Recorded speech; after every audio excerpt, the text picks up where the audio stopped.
जी नमस्कार। स्वागत है आप सभी को आपके इस मैथमेटिक्स के सेशन में और मैं हूँ राममूर्ति। दोस्तों, आज के इस वीडियो सीरीज़ में हम लोग बातचीत करने के लिए आए हैं मैथमेटिक्स से संबंधित वैसे प्रश्न पर जो बीपीएससी टीआरई में, रेलवे में और एसएससी में कई बार रिपीट किए गए हैं। तो चलिए बिना देरी किए शुरू करते हैं अपने इस पाठशाला को। लेकिन शुरू करने से पहले आपसे एक छोटा सा रिक्वेस्ट है कि यदि आप हमारे इस चैनल पर नए हैं तो इसे सब्सक्राइब करके बेल आइकन को दबा दीजिए, और ये वीडियो आपको अच्छा लगे तो इसे लाइक करके कमेंट बॉक्स में अपने मन की बात को ज़रूर लिखेंगे। तो ये रहा आज का पहला प्रश्न आपके स्क्रीन बोर्ड पर। सॉरी, इस प्रश्न को पढ़िए और बताइए क्या होने वाला है इसका सही आंसर। प्रश्न कहता है कि 127 मीटर और 98 मीटर लंबी दो रेलगाड़ियाँ विपरीत दिशाओं में क्रमशः 35 किलोमीटर प्रति घंटा और 55 किलोमीटर प्रति घंटा की चाल से चल रही है। मिलने के कितने समय बाद एक दूसरे को पार कर जाएगी। कहने का मतलब है कि दो रेलगाड़ी है, एक रेलगाड़ी ये है, ये 127 मीटर लंबा है और एक रेलगाड़ी इधर से आ रही है, ये रेलगाड़ी 98 मीटर लंबा है। अगर स्पीड की बात करें तो पहली रेलगाड़ी का स्पीड है, इसका स्पीड है 35 किलोमीटर प्रति घंटा और इसका स्पीड है 55 किलोमीटर प्रति घंटा। अब बात उठती है कि दोनों को पार करना है। तो देखिए, ये रेलगाड़ी ये पूरी दूरी तय करके इसका ये जो टेल है, पूंछ है, वो अगर यहाँ चला आए तब कहेंगे कि ये रेलगाड़ी इस रेलगाड़ी को पार कर गई। यानी दूरी की बात करेंगे तो दूरी हो जाएगा 127 मीटर जोड़ 98 मीटर, यानी दोनों को जोड़ेंगे तो दूरी हो जाएगा 225 मीटर। और आपको पता है कि जब कोई वस्तु विपरीत दिशा में गति करता है, जब दो वस्तु विपरीत दिशा में गति करता है तो उसका जो वेग या चाल होता है जो जुट जाता है। तो यहाँ से चाल क्या हो जाएगा, तो यहाँ से चाल हो जाएगा 35 किलोमीटर प्रति घंटा जोड़ 55 किलोमीटर प्रति घंटा, तो ये हो जाएगा 90 किलोमीटर प्रति घंटा। लेकिन दूरी मीटर में है। किस में है दूरी? मीटर में। अगर हम इसे मीटर प्रति सेकंड में बदलें तो इसे हमें 5/18 से क्या करना पड़ेगा? गुना करना पड़ेगा, तभी हो जाएगा मीटर प्रति सेकंड। काटेंगे तो 18 पंचे 90, 5, यानी यहाँ से आ जाएगा 25 मीटर प्रति सेकंड। दूरी कितना है? दूरी कितना है? 225। चाल कितना है? 25 मीटर प्रति सेकंड। तो टाइम बराबर होता है दूरी बट्टे चाल, तो यानी 225 मीटर बट्टे में हो जाएगा 25 मीटर प्रति सेकंड। यानी यहाँ से अगर काटेंगे तो यहाँ से बच जाएगा 9 सेकंड। क्या जाएगा? 9 सेकंड, यानी सी नंबर इसका सही आंसर हो जाएगा। अब आप कहिएगा कि इतना लंबा बनाएंगे, क्या ऐसा कोई ट्रिकी मेथड नहीं है? तो बिल्कुल है। ये तो आपको हम बेसिक बतलाए थे कि आखिर ये हुआ कैसे। चलिए अब ट्रिक के माध्यम से देखते हैं। बताइए, टोटल दूरी कितना हो जाएगा? 127 मीटर जोड़ 98 मीटर, टोटल दूरी हो जाएगा 225 मीटर। ठीक, बट्टा में समय निकालना है तो दूरी बट्टे कुल चाल कितना हो जाएगा? तो 35 किलोमीटर प्रति घंटा बट्टे 55 किलोमीटर प्रति घंटा, दोनों को जोड़ देंगे तो हो जाएगा 90 किलोमीटर प्रति घंटा। और इसे बदलना है हमें मीटर प्रति सेकंड में, तो इसे गुना कर देंगे 5/18 से। कटेगा ये 5 मरतबे, यानी 5, और ये कटेगा तो यहाँ से आएगा कितना? 45 आएगा, और ये से ये कटेगा तो आ जाएगा 9, यानी 9 सेकंड इसका सही आंसर। ऐसे भी ये बन सकता है 9 सेकंड सही आंसर। चलिए अगले प्रश्न की ओर चलते हैं।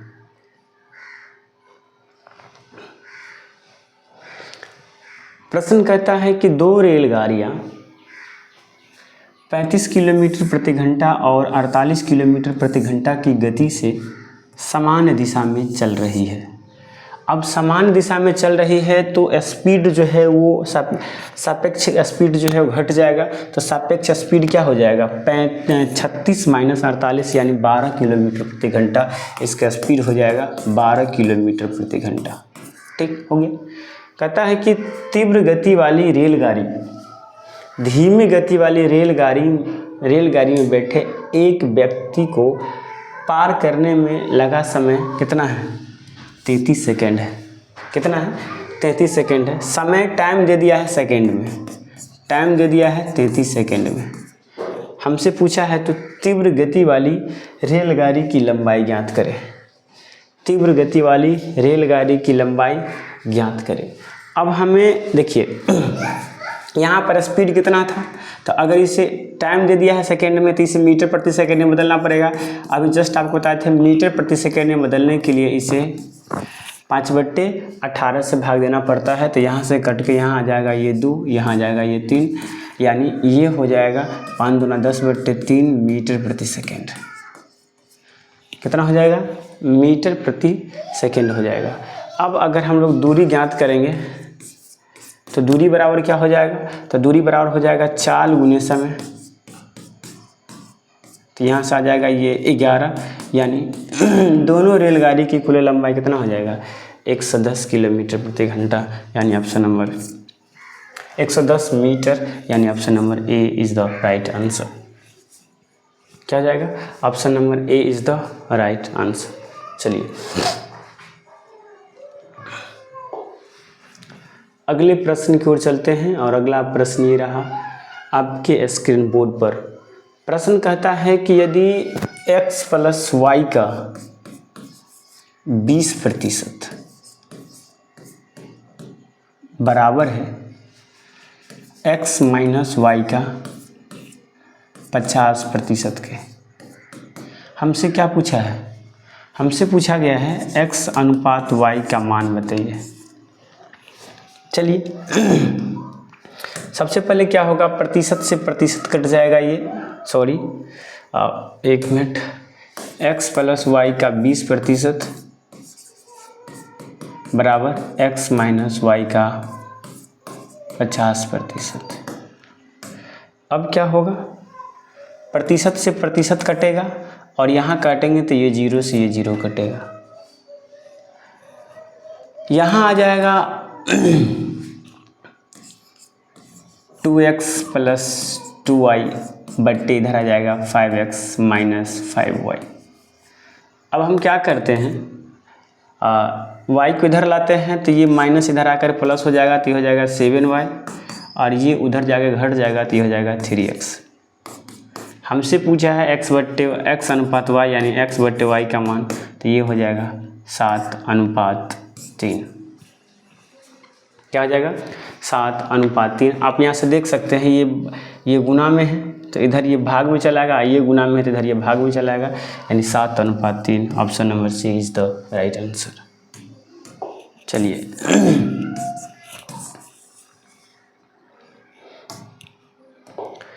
इस प्रश्न को देखिए, यहाँ पर कहता है कि यदि x बट्टे वाई प्लस वाई बट्टे एक्स बराबर 2 हो तो x² प्लस y² बट्टे x into Y plus y² का मान बराबर होगा। अब हम लोग एक प्रमेयिका जानते हैं कि अगर a प्लस 1 बट्टे a बराबर अगर 2 है तो यहाँ से a का मान 1 आता है। आप गौर से देखेंगे तो अगर इसे हम लोग a माने तो ये निकलेगा 1 बट्टे a, और इसी का वैल्यू तो दिया हुआ है कितना, 2, यानी यहाँ से कह सकते हैं x बट्टे वाई का मान आ जाएगा 1। x बट्टे वाई का मान क्या आ जाएगा, 1। अगर यहाँ से तो कहेंगे x बराबर आ गया y, यहाँ पर रख देंगे x बराबर y रख देंगे, यहाँ पर तो क्या हो जाएगा x² प्लस x², अब बट्टे में x² प्लस x², काटेंगे इसको तो यहाँ से x 1 आएगा, ए द राइट आंसर। चलिए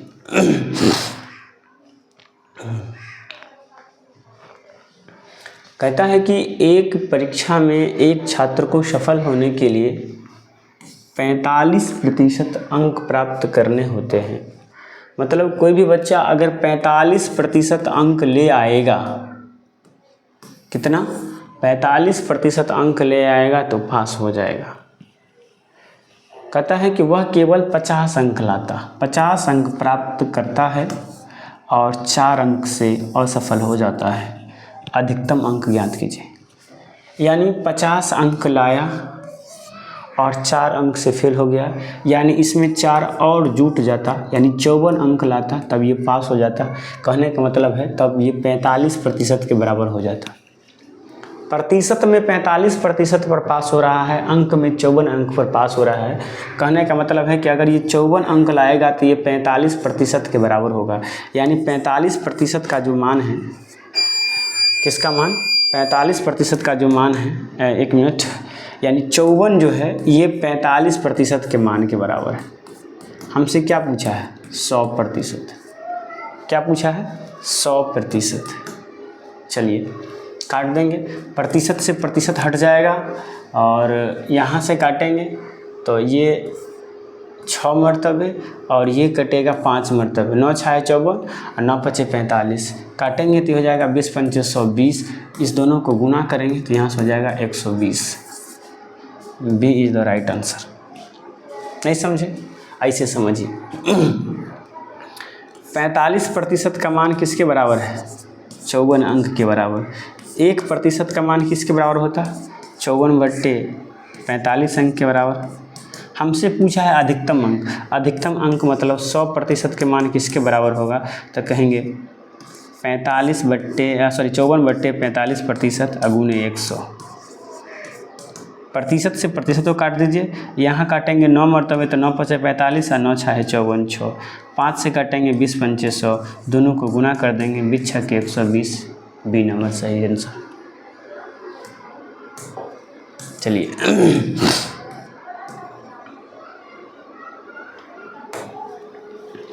प्रश्न कहता है कि एक कार्य को 10 औरतें 7 दिन में पूरा करती है। मतलब 10 औरत है और इस काम को वो 7 दिन में पूरा करती है, तो एक औरत को उस काम को करने में 70 दिन लगता, एक वुमन को नहीं लगता।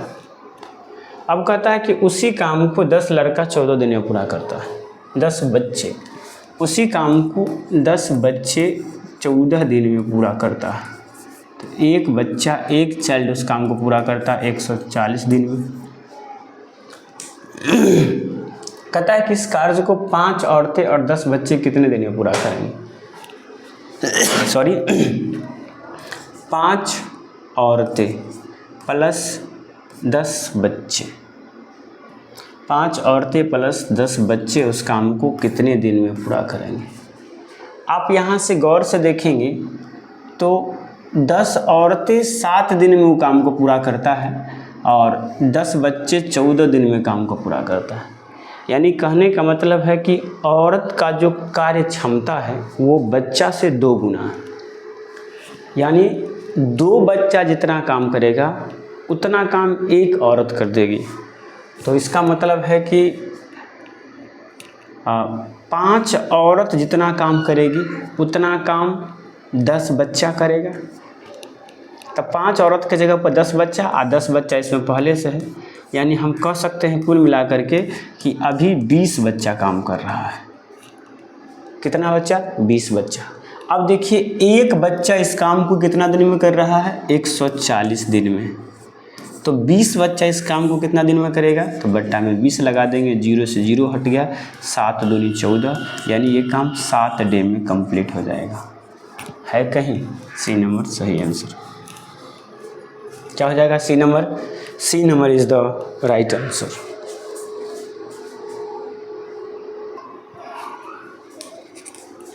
चलिए अगले प्रश्न की ओर चलते हैं।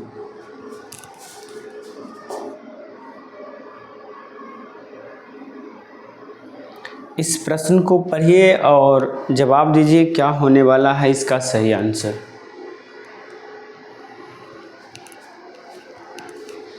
प्रश्न कहता है कि शादी के समय एक औरत और उसके पति का जो औसत आयु है वो कितना है? 23 वर्ष है। औसत आयु कितना है? 23 वर्ष, यानी ये वाइफ है और ये हस्बैंड है। तो औसत आयु मतलब इनका भी 23 ले लेते हैं और इनका भी 23 ले लेते हैं। अब कहता है कि 5 वर्ष बाद, 5 वर्ष बाद मतलब 5 वर्ष इनका भी बढ़ा होगा और 5 वर्ष इनका भी बढ़ा होगा। तो इनका भी आयु मान लेते हैं 28 वर्ष हो गया और इनका भी आयु हो गया 28 वर्ष। और उसके पास 1 साल का बच्चा, बीच में एगो पचड़ी दोनों का आ गया, एक है बच्चा चाइल्ड और ये 1 साल का। तो अब इस 1 साल का बच्चा है। अब पूरे परिवार की औसत आयु कितनी होगी? तब पूरे परिवार का उम्र जोड़िएगा तो 28 वर्ष, एक 29 वर्ष और ये 28 वर्ष। तो 28 और 28 56, एक 57, यानी पूरे परिवार का जो आयु का योग हो गया, आयु का जो जोड़ होगा वो कितना हो गया? 57 वर्ष। और पूरे परिवार में सदस्य कितने हैं? 1 2 3 सदस्य, 3 से भाग दे देंगे, कट जाएगा, यहाँ से आ जाएगा 19 वर्ष। सही answer 19 years C is the right answer. चलिए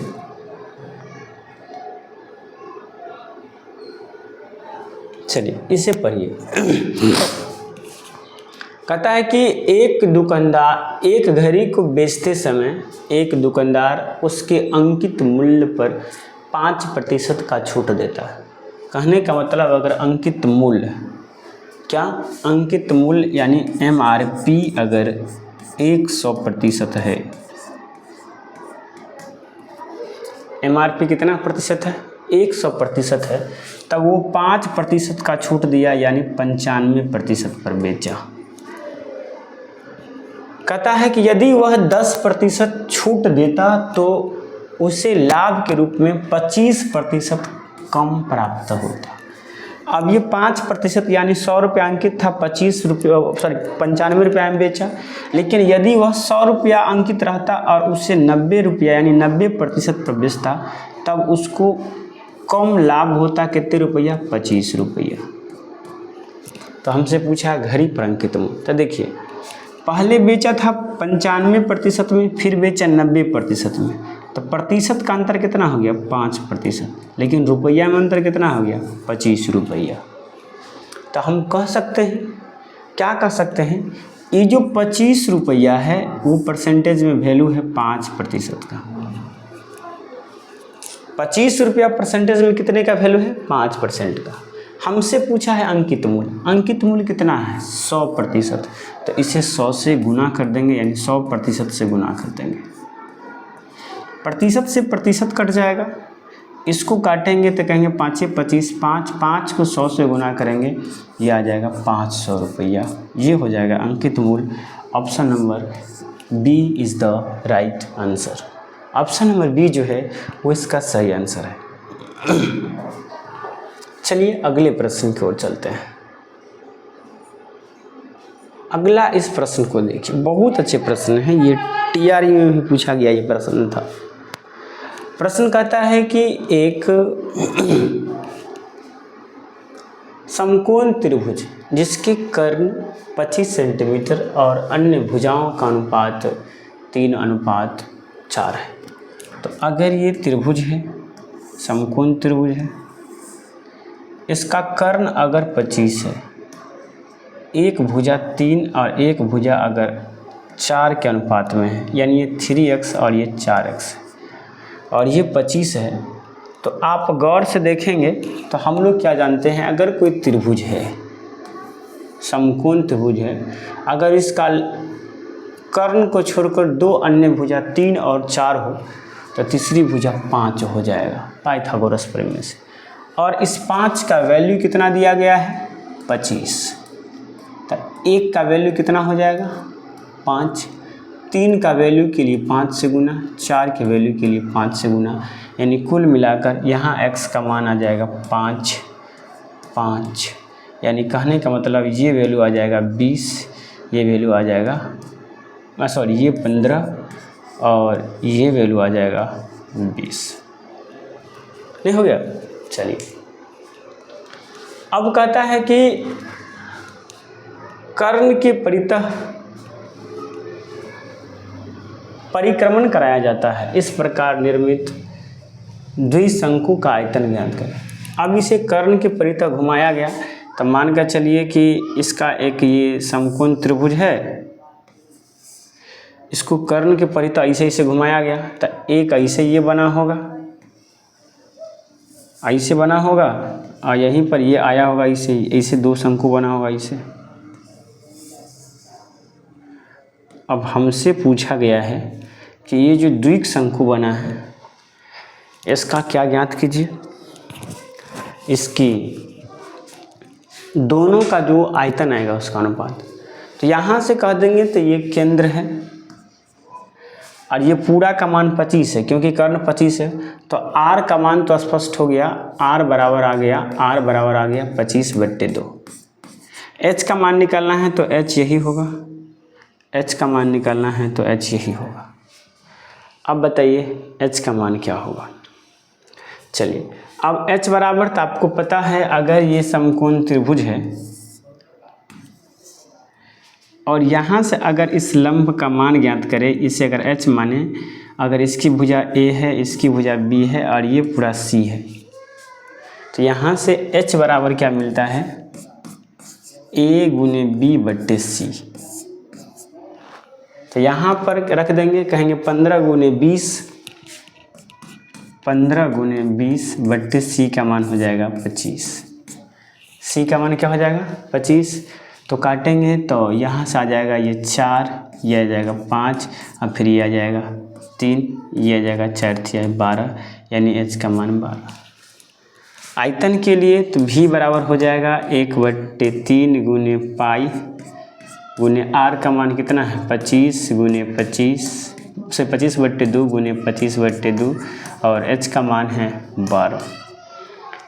इसे काटेंगे, 2 दूना 4, 4 × 12, 12 ख़त्म, यानी 25 को 25 से गुना करेंगे 625 पाई। ये एक शंकु का आयतन निकला, लेकिन इसमें है कितने शंकु, 2 शंकु है, तो 2 शंकु के लिए इसे v1 मान लें, तो 2 शंकु के लिए इसे 2 से गुना करना पड़ेगा, तो ये हो जाएगा 2 गुने 625 पाई, यानी इसे कुल मिलाकर हम लोग कह सकते हैं 1250 पाई, यानी B is the right answer. क्या हो जाएगा, B इसका सही आंसर हो जाएगा। चलिए अगले प्रश्न की ओर चलते हैं, और अगला प्रश्न ये रहा, आपके स्क्रीन बोर्ड पर इसे पढ़ेंगे और बताएंगे क्या होने वाला है इसका सही आंसर। कहता है कि x, y और z धनात्मक पूर्णांक इस प्रकार है कि x, y का अनुपात 1:2, y, z का अनुपात 3:5 है, तो निम्नलिखित में से कौन 5x - 3y + z का संभव मान होगा। अब यहाँ पर x, y का अनुपात दे दिया, फिर y, z का अनुपात दे दिया, तो सबसे पहले हम लोग x अनुपात y अनुपात z का मान निकालते हैं। अब x अनुपात y का मान कितना है, 1:2 है, ये खाली है, और फिर नीचे वाला में कितना है 3:5 है, ये खाली है, तो खाली वाला को पड़ोसी से भर देंगे, तो यहाँ पर 2 आ जाएगा, इसका पड़ोसी यहाँ पर 3 आ जाएगा, दोनों को गुना कर दीजिए, यहाँ जाएगा 3, यहाँ जाएगा 6 और यहाँ जाएगा 10। कुल मिलाकर के कह सकते हैं x का मान 3, y का मान 6 और z का मान 10। हमसे क्या पूछा गया है 5z यानी 5 गुने x का मान 5x 5 गुने 3 माइनस 3 गुने y का मान कितना है 6, तो 3 गुने 6 अब प्लस z का मान 10 है, तो कहेंगे 10। 5 × 15 माइनस 6 × 18 प्लस 10, 15 और 10 25, 25 में से 18 गया, ये बच गया 7, जो आ जाता है नन ऑफ दिस, इनमें से कोई नहीं। चलिए अगले प्रश्न की ओर चलते हैं। और ये प्रश्न रहा आपके स्क्रीन बोर्ड पर। द्विघात समीकरण से लिया गया ये प्रश्न है। प्रश्न कहता है कि समीकरण x² plus px plus q बराबर 0 के मूल 1 तथा 2 है। तो अगर मूल 1 तथा 2 है तो हम लोग जानते हैं मूलों का योगफल बराबर होता है -b/a, तो यहाँ हो जाएगा -p बराबर हो जाएगा मूलों का योगफल 1 प्लस 2 यानी 3, यानी यहाँ से आ गया p का मान -3। और मूलों का गुणनफल बराबर होता है c/a, तो यहाँ से q बराबर हो जाएगा 2।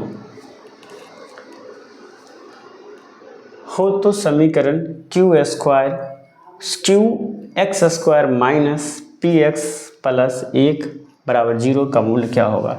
तो q के जगह पर यहाँ पर रखेंगे तो ये हो जाएगा 2x² माइनस 3x और ये हो जाएगा +1 बराबर 0। यहाँ से कह देंगे ये हो जाएगा 2x² प्लस 3x प्लस 1 बराबर 0। अब कुछ नहीं करना है, यहाँ पर सिर्फ मान पुट करना है। देखिए ओरल विधि से भी जा सकते हैं। अगर 1 रखेंगे तो ये हो जाएगा 2 3 और 1 4, यानी ये दोनों वैसे भी गलत है। अगर x का मान 1 रखते हैं तो इसे ये बैलेंस नहीं करता है, संतुलित नहीं करता, गलत हो गया। -1 रखते हैं तो ये 2, ये -3 और ये 0, यानी ये option number 1 A is the right answer, C is the right answer.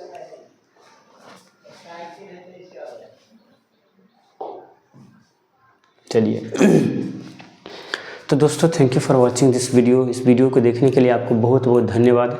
आपको कैसा लगा हमारा वीडियो कमेंट बॉक्स में ज़रूर बताइएगा। अगर अच्छा लगा है तो लाइक करके, साथ ही साथ यदि आप हमारे इस चैनल पर नए हैं तो इसे सब्सक्राइब करके बेल आइकन को दबा दीजिए और अपनी राय को कमेंट बॉक्स में ज़रूर लिखें। मिलते हैं नेक्स्ट वीडियो में। आज के लिए इतना ही। जय हिंद, जय भारत।